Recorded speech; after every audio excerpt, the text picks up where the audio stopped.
ওয়াল আসরি ইন্নাল ইনসানা লাফি খুসর ইল্লাল্লাযীনা আমানু ওয়া আমিলুস সলিহাত।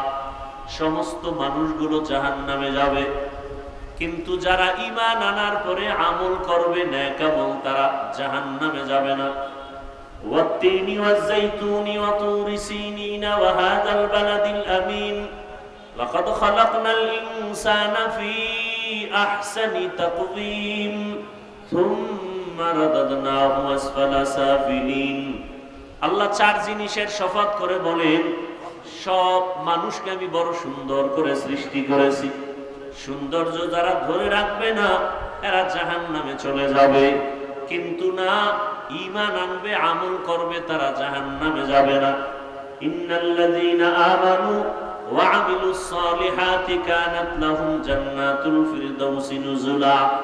আল্লাহ বলেন জান্নাতের মধ্যে সর্বোত্তম জান্নাত জান্নাতুল ফিরদাউস। আমি আল্লাহ তাদেরকে জান্নাতুল ফিরদাউস দান করব যারা ঈমান আনার পরে নেক আমল করবে। তাহলে আমলের প্রয়োজন আছে না নাই? আবার এই আমল সময় খুবই কম, এই আমল আবার দুই ভাগে ভাগ করা, নেক আমল আর বদ আমল। নেক আমল আর বদ আমল। কথা বলতে এক তো সময় কম, দ্বিতীয় সামনে আবার মিডিয়ার অনেক পর্দা লাগানো। এখন আমি মনে হয় কবরস্থানের দিকে অন্ধের মতো কথা বলতেছি, তো আপনারা আওয়াজ দিয়েন। মনে হয় পর্দার আড়াল থেকে আমি কথা বলবো, আপনারা আওয়াজ দিলে বুঝবে এখানে মানুষ আছে। বুঝেন না কথা? তাহলে আমল দুই ভাগে ভাগ করা, নেক আমল আর বদ আমল। নেক আমল কি? ফরজ, ওয়াজিব, সুন্নাত, মুস্তাহাব, সুন্নাতে জায়েদা, মুআক্কাদা, ফরজে আইন, ফরজ আলাল কিফায়া। বদ আমল কি? হারাম, নাজায়েজ, মাকরুহ, তাহরিমি, তানজি, শিরক, বিদআত, কুফর, গুনাহে সগীরা, কবিরা, এগুলো সব বদ আমল। আবার এই বদ আমলও দুই ভাগে ভাগ করা, ফাহশা আর মুনকার। ইন্নাস সালাতা তানহা আনিল ফাহশাই ওয়াল মুনকার ওয়ালা যিকরুল্লাহি আকবার।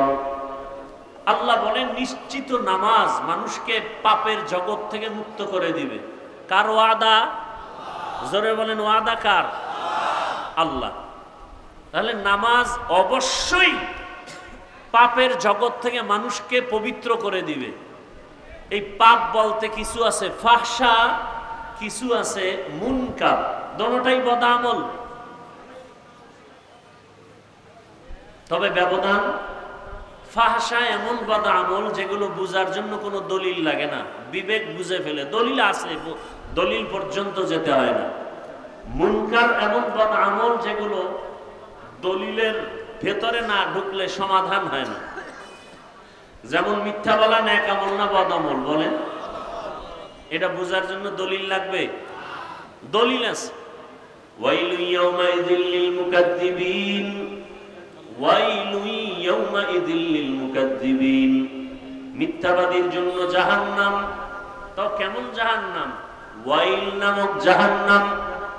জাহান্নামের স্তরের মধ্যে মারাত্মক ভয়ঙ্কর জাহান্নাম হলো ওয়াইল নামক জাহান্নাম। মারাত্মক। জান্নাতের মধ্যে শ্রেষ্ঠ জান্নাত জান্নাতুল ফিরদাউস, আর ভয়ঙ্কর জাহান্নাম ওয়াইল। কার জন্য? কয় মিথ্যা যারা বলে তাদের জন্য। মিথ্যাবাদীর জন্য ওয়াইল নামক জাহান্নাম। আর কার জন্য? যে আয়াতে আল্লাহ বলেন নামাজ মানুষকে পাপের থেকে ফিরাবে, আল্লাহ আর আয়াতে বলেন কিছু কিছু নামাজি আছে এরা ওয়াইল নামক জাহান্নামে যাবে। নামাজ পড়িয়াও জাহান্নামে যাবে। আরাআইতাল্লাযী ইউকাযযিবু বিদ্দীন ফাযালিকাল্লাযী ইয়াদউল ইয়াতীম ওয়া লা ইয়াহুদ্দু আলা তাআমিল মিসকিন। এরপরে কি? ওয়াইলুল লিল মুসাল্লিন। মুসল্লি যারা নামাজি এদের জন্য ওয়াইল নামক জাহান্নাম। তাহলে নামাজি মুসল্লি ওয়াইল নামক জাহান্নামে যাবে। কোন নামাজি মুসল্লি? বড় কঠিন ব্যাপার। নামাজ মানুষকে পাপ থেকে ফিরাবে, বিনা হিসাবে জান্নাতে যাবে, আর সেই নামাজ মানুষকে ওয়াইল নামক জাহান্নামে নেবে। কঠিন ভয়ঙ্কর জাহান্নাম, ওয়াইল নামক জাহান্নামে। আর কারা যাবে? ওয়াইলুল লিল মুতাফফিফিন, যারা ব্যবসা করতে গিয়া কাস্টমারের সাথে মাপে উল্টা পাল্টা করে, ভেজাল করে, এরা ওয়াইল নামক জাহান্নামে যাবে। আর কারা? ওয়াইলুল লিকুল্লি হুমাযাতিল লুমাযা, যারা মানুষের দোষ পেছনে বলে আর একজনের দোষ করে নাই, বানাইয়া অপবাদ দেয়, এই ওয়াইল নামক জাহান্নামে যাবে। গীবত শিকায়াত করনেওয়ালা, বড় কঠিন। আপনারা যারা মক্কা মদিনায় গেছেন তারা দেখছেন চোখে, আর যারা শুনছেন, ওখানে সারা দুনিয়ার মুসলমান আসে না আসে না? কথা বলেন। ওখানে আসে সব লাইনের মুসলমান। বলে কেমন? কয়েকজনে কিবলার দিকে পাও দিয়ে ঘুমাইছে, একামত হয়ে গেছে, নামাজে দাঁড়ায় গেছে, অজু টজু আর লাগে নাই, দিল পরিষ্কার, কিসের অজু, নামাজে দাঁড়াইছে। আর একজনে ইমাম সাহেবের কেরাত চলতেছে, নামাজে বসে পকেট থেকে মোবাইল বের করে কথা বলতেছে। বলে পকেটে মোবাইল রেখে আবার নামাজ ঠিক আছে, এখনো নামাজ যায় নাই। আর একজন বুকে হাত বাঁধে, কেউ নাবির নিচে, কেউ সাইরে দিয়া দাঁড়ায় থাকে, নামাজে দাঁড়ানো অবস্থা। আর একজন দেখলাম সেজদায় যাওয়ার সময় পকেট থেকে একটা কাঠের টুকরা বের করে কপালের নিচে দিছে। ইবলিস সেজদা দিয়া জমিন নাপাক করছে, অতএব ওই জমিনে কপাল ঠেকাই কেমনি? এটা কাঠের টুকরা বের করে। আমাকে বলেন, মক্কা মদিনায় সব মতাদর্শের মুসলমান এসে নামাজ পড়ে, কোনো ঝগড়া দ্বন্দ্ব, গীবত শিকায়াত, মারপিট। সোনার বাংলায় এত বরকত, পিটাপিটিটা কেন, ঝগড়া কেন? আমার দেশে এত ঝগড়া কেন? টুপি নিয়ে ঝগড়া, হাত নাবিতে না বুকে বাঁধবে নিয়ে তর্ক বিতর্ক, আছে না নাই? সব ঝামেলার কারণ একটা, অন্তর ঠিক নেই। কি ঠিক নাই? বলেন না কেন? শরীরের ট্রিটমেন্ট করে, ডাক্তার দেখায় অসুস্থতার জন্য। এই শরীরটাকে ঠিক রাখার জন্য, পরিচালনার জন্য একটা মেশিন আছে, রূহ। কি আছে? আপনারা ঢাকার শহরে ঘুরবেন, বিভিন্ন বিলবোর্ডে দেখবেন, পত্রিকায় দেখবেন, অ্যাড দেয় কি? দিনকে বদলে দাও। কি কে বদলে দাও? দিন বদলে দাও। দিন, সারা দুনিয়ার মানুষ স্লোগান দেয়, দিনকে বদলে দাও। আর সমস্ত আহলে হক উলামায়ে কেরামের স্লোগান, দিলকে বদলে দাও। দিল, কিয়ামত পর্যন্ত দিন বদলালে লাভ হবে না, যতদিন পর্যন্ত দিল বদলানো না হবে। এই দিলকে বদলানো মানে দিল বাইর করে আর একটা দিল ঢুকাবে না, দিলের কালার পাল্টাইতে হবে। দিলকে পরিবর্তন করার এই ওয়াজ মাহফিল, আল্লাহওয়ালাদের মজলিস হলো অপারেশন থিয়েটার। আহলুল্লাহদের সোহবত, আল্লাহওয়ালাদের নজর, আল্লাহওয়ালাদের নজরের মধ্যে পাওয়ার আছে, আছে না নাই? আল্লাহওয়ালাদের কথার মধ্যে আসর আছে। নোয়াখালী জেলার সন্তান টাকার বালিশ বানায় বাবায় ঘুমায়, সন্তান টাকা পয়সা ছেড়ে চলে গেছেন ভারত দেওবন্দ, লেখাপড়া করে বাইতুল্লাহর কাছে গেছেন। 7 ভাবে কোরআন পড়া যায়, কেরাতে সাবা। মসজিদে নামাজে দাঁড়ালেন, তেলাওয়াত শুনে মক্কাবাসী পাগল, ইমামতির জন্য রেখে দিলেন। এরপরে এক পর্যায়ে মেয়ে, সৌদির মেয়েকে বিবাহ দিলেন, শর্ত বাংলাদেশে নেওয়া যাবে না। বাংলাদেশের সবাই জানে কারি সাহেব হাকিকতে সর্বোচ্চ বড় একজন আলেম এবং আহলুল্লাহ, কারি ইব্রাহিম রহমতুল্লাহ আলাইহি উজানি। বাংলাদেশ, পাকিস্তান, ভারতের সব মাওলানা জেলাইনের হোক, সবাই চিনে যে দেওবন্দের একজন আলেম, সর্বোচ্চ পদের বড় একজন আলেম, রশিদ আহমদ গঙ্গুহি। সমস্ত ভণ্ড বেদাতিরাও তার নাম জানে, চিনে। তার হাতে হাত লাগায়া কলবের চিকিৎসা নিয়েছেন। টাকা পয়সার মায়া ত্যাগ করে একদিন তিনি ওই যে ইমামতি করেন বাইতুল্লাহর পার্শ্বে কোনো এক মসজিদে, রশিদ আহমদ চিঠি লিখলেন, বাংলাদেশে যাও, কালেমার খেদমত করো। চলে আসলেন দেশে। বিবি কি করবেন? আমিও যাব। বাবা মায়ের অনুমতি নিয়ে আসলেন। নোয়াখালীর জমিন বাদ দিয়া চাঁদপুর জেলার কচুয়া থানা উজানির জমিনে বিশাল বড় জঙ্গল ঢুকলেন। গিয়ে দেখেন জঙ্গলের ভেতরে একটা গম্বুজ, গম্বুজের ভেতরে একটা বাঘ তার বাচ্চাকে দুধ পান করায়। কারি ইব্রাহিম বললেন, বাঘ, বনি আদম এখানে আসছে, তুমি তোমার গন্তব্যে চলে যাও। বলা মাত্র বাচ্চা কাঁধে নিয়ে বাঘ রওনা। কোথায়? কুমিল্লা জেলার একটা থানা আছে লালমাই। লালমাই থানায় একটা পাহাড় আছে যেটাকে এখনো লালমাই পাহাড় বলে। বাঘ সেখানে চলে গেল। এখন প্রশ্ন, কারি সাহেবের কথা বাঘ শুনে এটা কেমন কথা? যার কলব নাই, দিন বদলায়, কলব বদলায় না। এদের প্রশ্ন, কলব যে বদলানো প্রয়োজন এটাই বুঝে না, এটা বুঝার ক্ষমতাই নাই। তাকে আমি জিজ্ঞাসা করি, হাল চাষ করে গরু দিয়া গ্রাম অঞ্চলে আছে না নাই? ওই চাষিরা মেট্রিক বিএ পাস না সাধারণ মানুষ? এই মানুষগুলো যখন গরুকে হুকুম করে মানেনি, গরুকে যখন ডানে যাইতে বলে যায়নি, বামে যাইতে বলে যায়নি।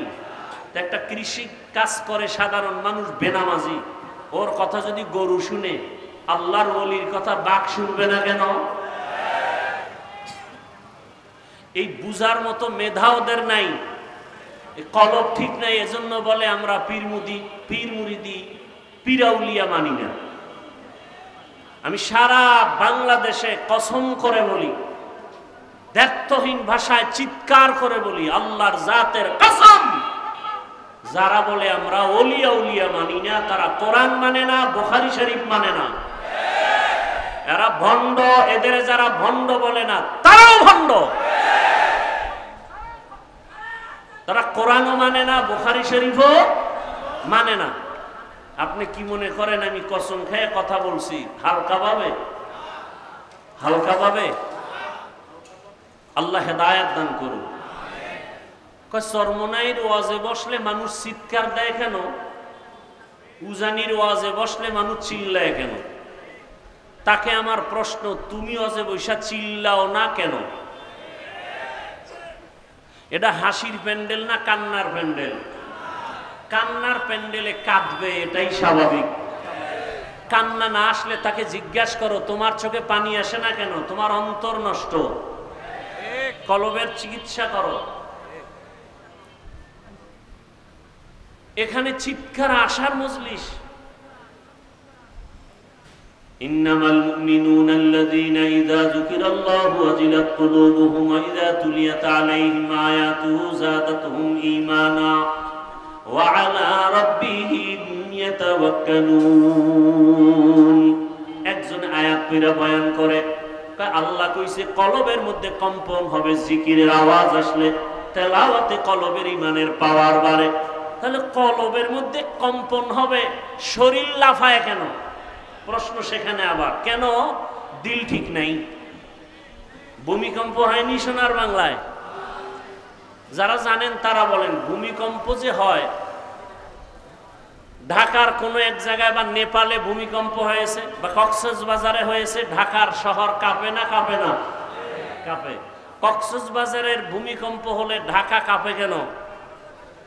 আর সেই ভূমিকম্পটা জমিনের উপরে হয় না ভেতরে? বলেন তো, নিচে হলে উপরে কাঁপে কেন? বিল্ডিং কাঁপে কেন? ঠিকই আল্লাহর মুহাব্বত আর মারেফতের নূর সিনায় আসার পরে কলবে জালজালা হলে বডির মধ্যে এটার আসর শুরু হয়ে যায়।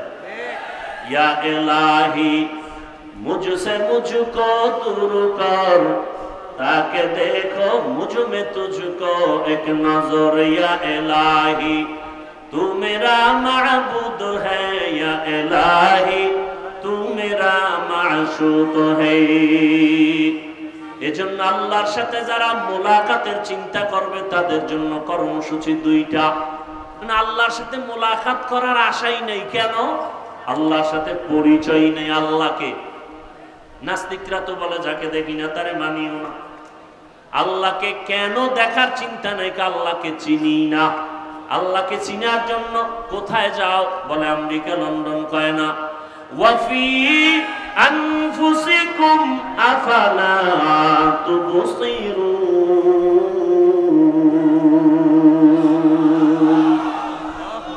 বান্দা তুমি নিজের মধ্যে একটু তাকাইয়া দেখো, কোথায় তুমি আল্লাহকে তালাশ করো। এত সুন্দর কণ্ঠ দান করেছেন, কণ্ঠ এত সুন্দর, যিনি কণ্ঠ দান করেছেন তিনি আরো কত সুন্দর। চেহারা অনেক সুন্দর, যিনি চেহারা দান করেছেন তিনি কে? সে আল্লাহ, না জানি আরো কত সুন্দর। এইভাবে সূর্য এত সুন্দর, চাঁদ এত সুন্দর, বানানে ওয়ালা না জানি আরো কত সুন্দর। তিনি কে? এভাবে যারা গবেষণা করবে, এভাবে যারা গবেষণা করবে, আল্লাহ পাকের পরিচয় আস্তে আস্তে যখন পাবে, তখন বান্দার মধ্যে মায়া বেড়ে যাবে আল্লাহকে দেখার জন্য। আর বান্দা তখন খুঁজবে আমি আসল মালিকের কোথায় পাই। ইয়া ইলাহি তু মেরা মাবুদ হে, ইয়া ইলাহি তু মেরা মাশুক হে। আল্লাহকে পাওয়ার জন্য অন্তর তৈরি হয়ে যাবে। কেন আমরা বুঝি না? আল্লাহকে চিনি না। চিনার জন্য আল্লাহ ওয়ালাদের কাছে যেতে হবে। আল্লাহ পাকের এই মজলিস, আল্লাহ ওয়ালাদের মজলিস, আল্লাহ পাকের কুদরতি আলোচনার এই মজলিসে বসলে আল্লাহর পরিচয় লাভ হয়। আল্লাহর পরিচয় লাভ করার জন্য আল্লাহর মুলাকাতের তামান্না অন্তরে তৈরি করে নেক আমল এবং শিরিক মুক্ত থাকার তৌফিক আল্লাহ আমাদেরকে দান করুন। আমিন। ওয়া আখিরু দাওয়ানা আলহামদুলিল্লাহি রাব্বিল আলামিন।